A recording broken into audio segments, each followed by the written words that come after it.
하나님 말씀 보겠습니다. 마태복음 21장 33절에서 46절 다 같이 읽겠습니다. 다른 한 비유를 들으라. 한 집 주인이 포도원을 만들어 산 울타리로 두르고 거기에 집자는 틀을 만들고 망대를 짓고 농부들에게 새로 주고 타국에 갔더니 열매 거둘 때가 가까우니 그 열매를 받으려고 자기 종들을 농부들에게 보내니 농부들이 종들을 잡아 하나는 심히 때리고 하나는 죽이고 하나는 돌로 쳤거늘 다시 다른 종들을 처음보다 많이 보내니 그들에게도 그렇게 하였는지라. 후에 자기 아들을 보내며 이르되 그들이 내 아들을 존대하리라 하였더니 농부들이 그 아들을 보고 서로 말하되 이는 상속자니 자 죽이고 그의 유산을 차지하자 하고 이에 잡아 포도원 밖에 내쫓아 죽였느니라. 그러면 포도원 주인이 올 때에 그 농부들을 어떻게 하겠느냐.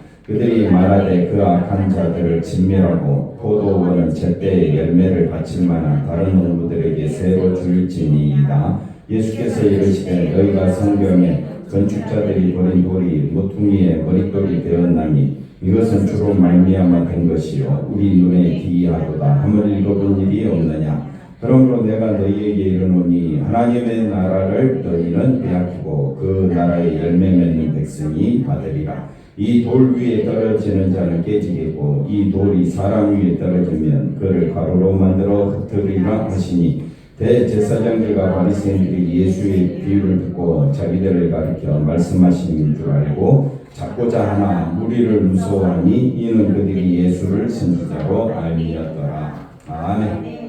할렐루야. 하나님의 큰 은혜가 넘치기를 바랍니다.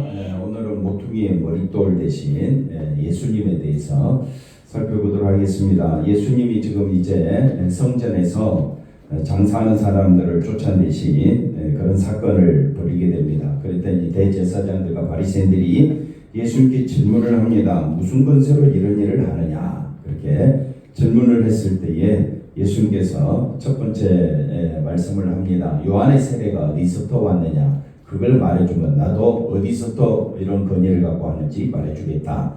그렇게 했을 때에 세례 요한의 세례가 하늘로부터냐 사람으로부터냐 그게 말씀하셨고, 두 번째 이제 비유가 이제 포도원을 가서 일하라 했더니 바리새인들과 또 대제사장들은 첫째 아들로 비유하면서 가겠노라 해놓고 갔습니까 안 갔습니까? 안 갔다. 근데 둘째 아들은 장녀와 세리를 말하는데 그들은 가지 않겠소 해놓고 나중에는 갔다. 그래서 그들이 천국 먼저 간다. 너희들은 천국 들어갈 자가 아니다. 이렇게 이야기하고 이제 오늘 말씀을 통해서 세 번째 비유를 통해서 악한 농부의 비유를 들어줍니다. 농부는 농부인데 무슨 농부라고요? 악한 농부다. 농부는 이스라엘을 말하고 우리를 말합니다. 한번 따라합시다. 농부는 나를 말한다. 그래서 왜 인간이 약하며 왜 멸망받는가를 오늘 본문은 농부들을 통해서 말씀해 주고 있는데, 주인이 그들을 심판하고 진멸해도 상관이 없다. 우리가 이 말씀을 들었을 때에 우리 속으로 느껴야 된다. 나는 이 말씀 앞에 어떤 생각을 하고 있는가 한번 살펴봐야 될 줄로 믿습니다. 오늘 제가 좀 전에 이야기했던 것처럼 악한 농부가 바로 우리라고 하면 악한 농부를 어떻게 하면 좋겠느냐 그랬을 때에 사람들이 뭐라고 이야기하느냐면 41절에 그들이 말하되 그 악한 자들을 맞아 진멸하자. 41절에 뭐라고 말한다고요? 그 악한 자들을 진멸하자. 그리고 포도원은 제때 열매를 바칠 만한 다른 농부들에게 새로 줄지니라. 여기서 중요한 것은 이 포도원을 자기 것이라고 생각하는 자들은 하나님은 다 진멸하시겠다.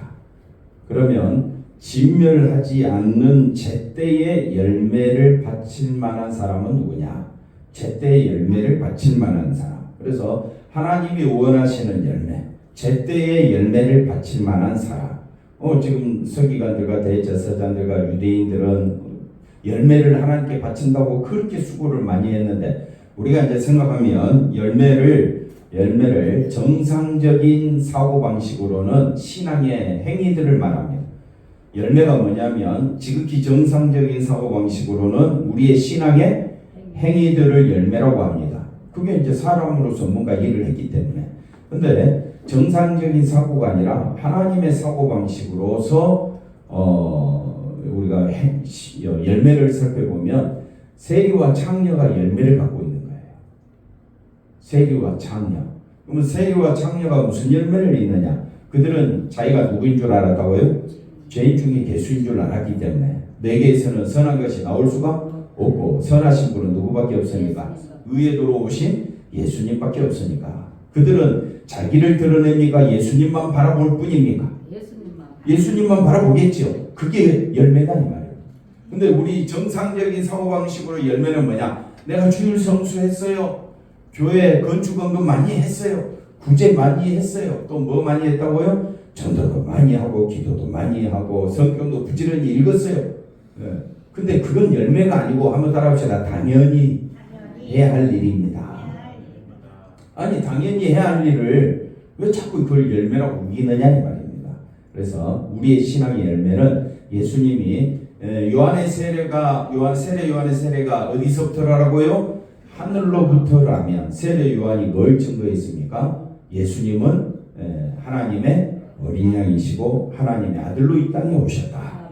그럼 어떻게 해야 되겠습니까? 그분의 말씀을 따라야지. 근데 왜 서기관들과 바리새인들 그렇게 하나님을 잘 믿는 사람들은 왜 분을 내느냐? 왜 분을 내느냐? 우리가 신앙생활하면서 분 낼 때가 많지요. 왜 분을 냅니까? 똑같습니다. 자기 마음에 안 든다고 분을 내지. 그러면 우리는 분낼 자격이 있습니까? 없습니까? 자격조차 없죠.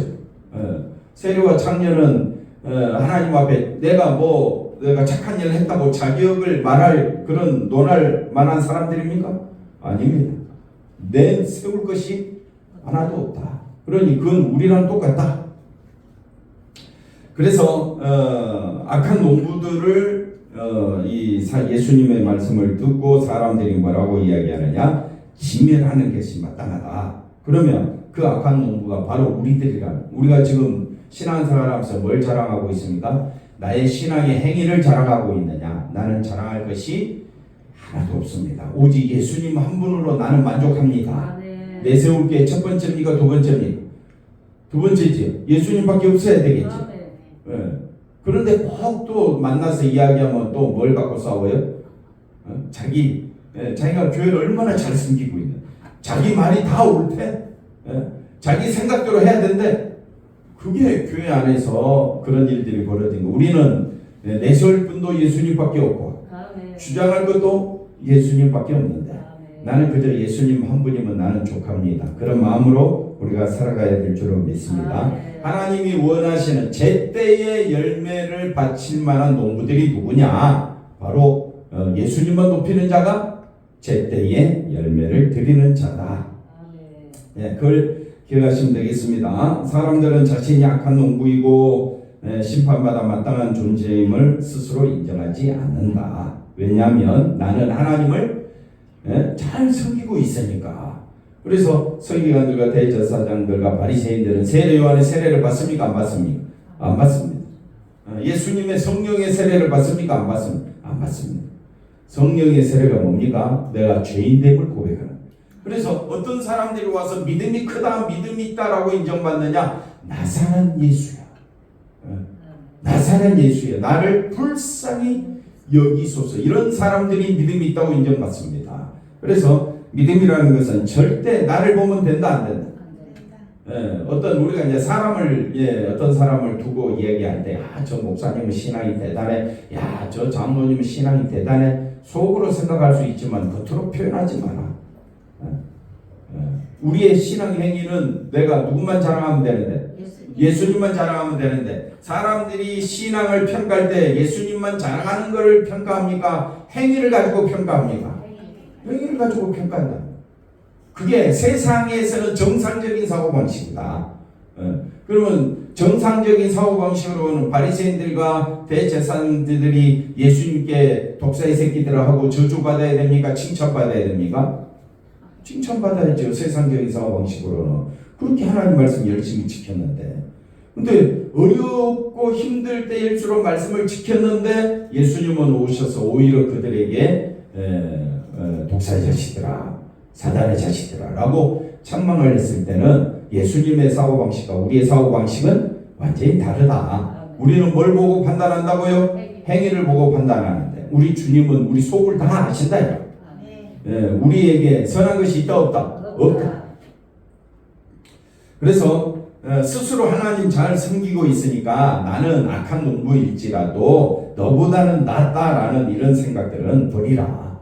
다 죄인 중에 개수이고 심판받아 마땅하고 하나님과 원수된 우리가 자랑할 것이 있습니까? 없습니까? 없습니다. 45절에 가보니까 대제사장들과 바리새인들이 이 예수님의 비유를 듣고 누구를 가리켜? 자기를 가리켜 말씀하심인 줄 알고 어떻게 해야 되느냐? 회개해야 정상인데 그 다음에 46절에 가보니까 예수님을 찾고자 합니다. 분을 품고 예수님을 찾고자. 이것은 회개하지 않겠다라는 의미가 됩니다. 그래서 회개하는 것이 아니라 오히려 예수님께 분을 품고 분을 품으니까 어떻게 해요? 예수님을 잡아 죽이려고 하는데 여기 보니까 무리들이 예수님을 따르니까 무서워해서 그렇게 하지는 못했던 것 같습니다. 어쨌든 인간은 자신의 죄를 책망하는 말씀을 들어도 그 말씀에 절대 무릎 꿇지 않으려고 합니다. 그리고 오히려 뭘 품습니까? 분을 품습니다. 우리가 다른 사람들을 지적질하면 사람들이 좋아합니까? 싫어합니까? 기뻐합니까? 싫어하죠. 그리고 네가 뭔데 나를 참 네나 잘해라 그러죠. 그래서 한번 여기 그 다음 말씀 보시면 사람이 자신의 악함을 깨닫고 야 나는 심판받아 마땅한 존재다. 이걸 깨닫게 하는 것이 누구의 역사라고요? 성령의 역사. 이걸 다른 말로 성령의 역사, 이걸 다른 말로 제가 조금 전에 뭐라고 이야기했습니까? 성령의 역사, 다른 말로 이것이 진짜 열매다. 열매는 뭐냐? 예수님이 원하시는 열매. 세리와 창녀가 하나님 앞에 드릴 열매가 뭐가 있습니까? 없습니다. 인간적으로 볼 때는 열매 자체가 없습니다. 그런데 그들은 열매 자체가 없음을 스스로 깨닫고 내가 천국 들어가려면 오직 누구만 의지해야 된다? 예수님만 의지해야 된다. 이것이 열매가 된다 이 말이에요. 그래서 사람이 악함을 인정한다는 것은 한번 따라합시다. 나의 모든 것이 무너지는 것이다. 누가 나를 지적질하면 왜 반발하느냐? 내가 무너지지 않기 위해서. 왜 서로 말다툼합니까? 절대 양보합니까? 안 합니까? 안 하지요. 왜 안 합니까? 양보하면 내가 무너져야 됩니다. 그래서 참 어렵습니다. 착한 일, 선한 행위를 통해서 세상으로부터 뭘 받고 싶습니까? 칭송받고 싶고 자신의 이름이 드러나고 싶고 영광을 받고자 하는 이 인간의 욕망인데 악함을 인정한다면 그 모든 것을 포기해야 된다. 그리고 포기해야 되는데 그 포기를 못하니까 자기의 죄악됨을 악함을 숨기는 것입니다. 사람들이 증거를 내놔야 그때서야 어떻게 해요? 아이고 미안합니다 그러지. 증거 안 내놓으면 어떻게 해요?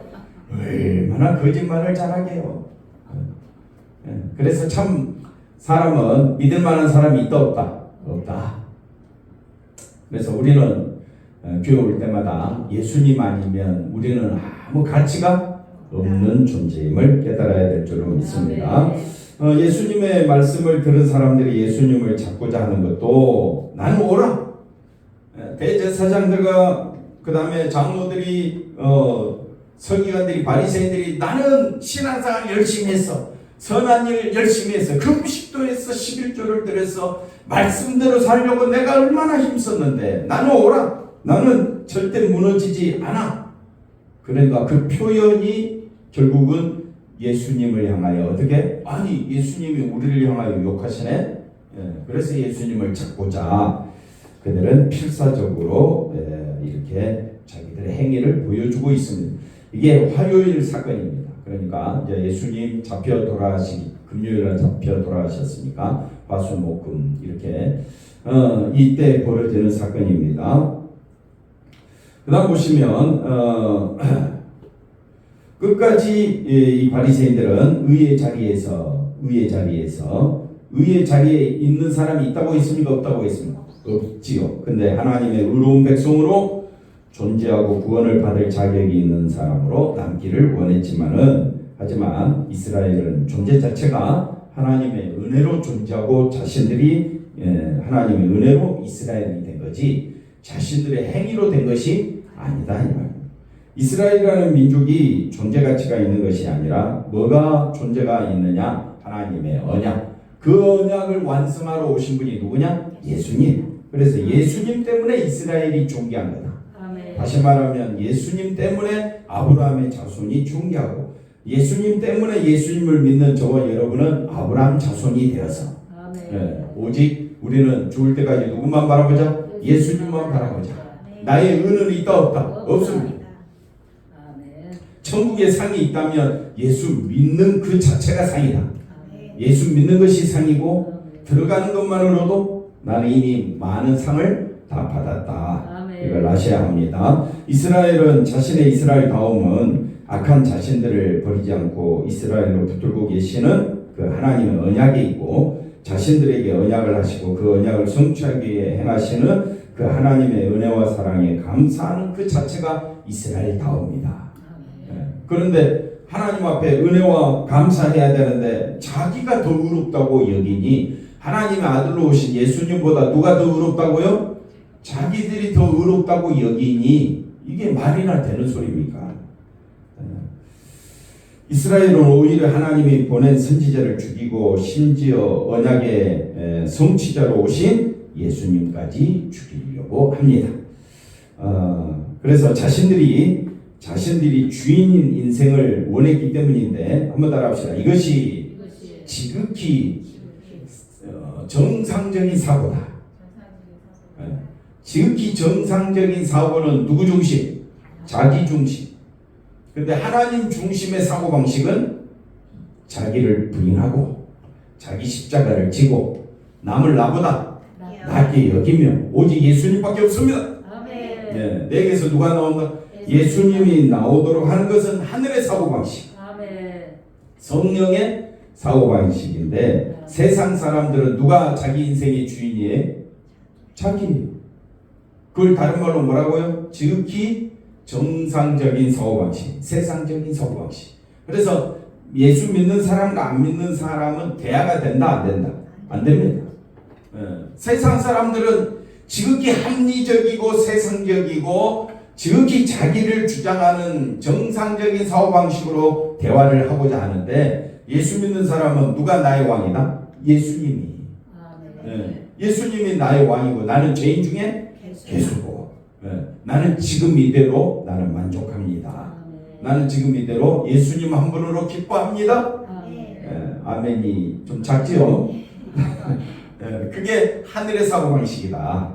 그래서 이런 내용에 어떤 사람이 귀 기울이며 설교를 듣겠는가? 성령의 강력한 부르심으로 우리가 말씀을 듣게 될 줄로 믿습니다. 이렇게 이야기하면서 좀 어려운 내용이 나오는데 절대 어렵지 않습니다. 42절을 보십시다. 42절에서 45절인데 말씀을 봐야 되니까 자 한번 자 앞에 말씀을 먼저 보고 이 부분을 설명하도록 하겠습니다. 자 예수께서 이르시되 너희가 성경의 건축자들, 이 건축자들은 서기관 바리새인들을 말합니다. 자기 의를 주장한 자들이 봤을 때는 예수님이 마음에 안 드는 거야. 예수님은 자기 뜻대로 행동하셨습니까? 아버지 뜻대로 살아오셨습니까? 아버지 뜻대로. 그러니까 건축자들이 건축을 제일 잘하는데 예수님이 자기 마음에 안 드니까 이 버린 돌이 버렸어요. 버렸는데 누가 이걸 취하시느냐? 이것은 주로 말미암아 되었다. 하나님이 이 버린 돌을 모퉁이의 뭐가 되었다? 머릿돌, 성전의 기둥이 되게 하신다. 그래서 모퉁이의 머릿돌이라는 말은 머릿돌, 그 건축물에 시작하는 시작하는 그 건축물의 이 버린 돌이었지만 건축자들이 버린 돌이었지만은 하나님은 성전에 뭘 되게 하셨다? 기둥이 되게 하셨다. 그래서 이것은 누구로 말미암아? 하나님으로 말미암아 된 것이다. 그래서 우리 눈에 기이하도다 함을 읽어본 일이 없느냐 하면서 저들을 책망합니다. 43절 그러므로 내가 너희에게 이르노니 하나님의 나라를 그렇게 신앙생활 잘했던 하나님 나라를 바라보며 열심히 살았던 서기관들과 대제사장들과 바리새인들은 너희는 빼앗긴다. 왜? 하나님 나라는 어디 안에 있기 때문에 예수 안에 있는데 아니 예수님 안에 있는 그 하나님의 나라를 우리가 침노하려면 빼앗으려면 예수님만 바라봐야 되는데 그들은 오히려 예수님을 배척하고 자기가 자기 스스로 하나님 나라 들어가려고 하니까 하나님 나라는 낙타가 바늘기로 들어가는 것보다 더 어렵다. 그러니 성경 볼 때는 지극히 정상적인 인간의 사고방식은 내려놔라. 우리는 어디에 사고방식에 맞춰야 되느냐? 하나님의 사고방식에 맞춰야 된다. 그러면 하나님의 모든 뜻과 계획과 섭리가 어디에 쏟아졌다 했습니까? 예수님께. 그럼 우리는 누구만 바라보자? 예수님만 바라보자. 자, 그 나라 열매 맺는 백성. 그러니까 예수님만 바라보려면 누구를 부인해야 돼? 나를 부인해야 돼. 그래서 그 백성이 받으리라 라고 말하고 44절 이 돌은 예수님입니다. 성전의 머릿돌 너희들은 버렸지만 버린 돌이었지만 하나님은 예수님을 성전의 무슨 돌? 머릿돌로 그래서 이 돌 위에 떨어지는 자는 다 깨지고 그 다음에 또 이 돌이 사람 위에 떨어지면 그를 가루로 만들어 흩으리라. 그래서 심판을 명하시고 있고 45절 보겠습니다. 대제사장들과 바리새인들이 예수의 비유를 듣고 누구를 가리켜? 자기들을 가리켜 말하는 것인 줄 알고 분을 내고 있다. 여기 분이라는 말은 안 나와 있지만은 다음 구절에 보면 또 분이라는 말이 계속 나옵니다. 그래서 그 다음 이것이 42절 45절 다시 가보면 건축자들의 버린 돌은 누구였다고요? 예수님. 건축자들이 보기에는 제일 훌륭한 돌이 예수님이 돼야 되는데 그들은 오히려 쓸모없는 버린 돌로 만들어버렸다. 버린 돌이라는 말은 예수님은 이제 뭘 당하신다? 고난을 당하신다라는 의미가 됩니다. 가치가 없는 쓸모없는 돌로 천대를 받고 버림을 받는 것이다. 근데 하나님은 버린 돌이 아니라 이제는 머릿돌로 삼으십니다. 주로 말미암아 되었다면 건축자들이 쓸모없다고 여긴 것이 하나님께서는 한번 따라합시다. 매우 쓸모 있는 돌이다. 그분이 누구라고요? 예수님이시다. 결국 하나님과 전혀 다른 생각과 시각을 가지고 예수님을 바라보게 돼. 그래서 하나님을 믿는 사람들이 이 땅에 얼마나 많습니까? 이슬람 사람들도 있고 또 저 유대인들도 있고 또 기독교인들도 있고 천주교인들도 있습니다. 수많은 종교자들이 다 하나님을 믿는다고 해요. 근데 누구 뜻대로 믿고 있느냐?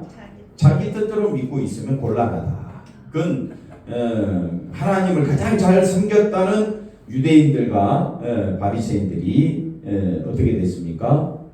대제사장과 서기관들이 하나님 나라에 너희는 합당치 않다 라고 예수님이 말씀하신 것을 잘 들어야 된다.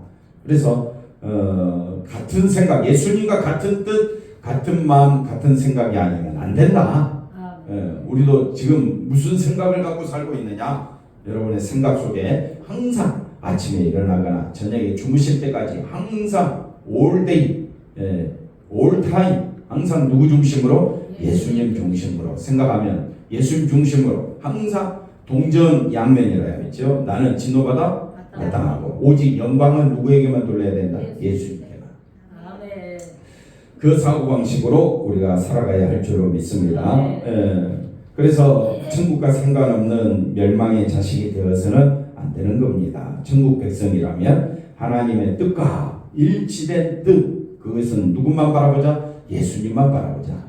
이걸 이제 가장 잘 살펴볼 수 있는 것이 요한계시록이라고 했습니다. 그래서 요한계시록에 가보면 이 땅에 예수님의 모습은 요한계시록에서 보면 이 땅에서는 예수님이 쓸모없는 버림받은 돌로 칙받지만은 하늘나라에서는 성전 그 자체가 누가 됩니까? 예수님이 되시오.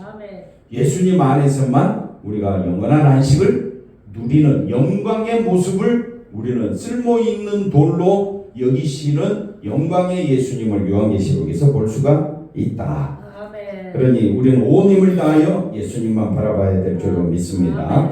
아버지께 하나님 아버지께 귀한 머릿돌이라면 천국 백성인 우리들도 예수님은 우리의 귀한 머릿돌이 되어야 할 줄로 믿습니다. 오직 예수님만 바라보시기를 바랍니다. 그래서 나머지는 이제 나중 다 설명하면서 제가 이야기했고 오직 예수님 한 분만으로 만족하고 기뻐하며 살아가는 우리 사랑하는 성도들 다 되시기를 바랍니다. 기도합니다. 하나님 감사합니다. 예수님의 나라를 사모하게 하옵시고 예수님의 은혜로 우리가 그 나라를 바라보게 되었음을 기뻐하게 하시고 성령께서 우리를 어루만져 주시며 살펴주셔서 예수님만 바라볼 수 있도록 우리를 이끌어 주심을 감사드립니다. 예수님만 의지하고 살아가는 우리 모두가 되게 하여 주옵소서. 이것이 최고의 기쁨이요 은혜요 감사요 즐거움임을 고백하며 예수님 붙잡고 살아가는 우리들 되게 하여 주옵소서. 예수님의 이름으로 기도하옵나이다. 아멘.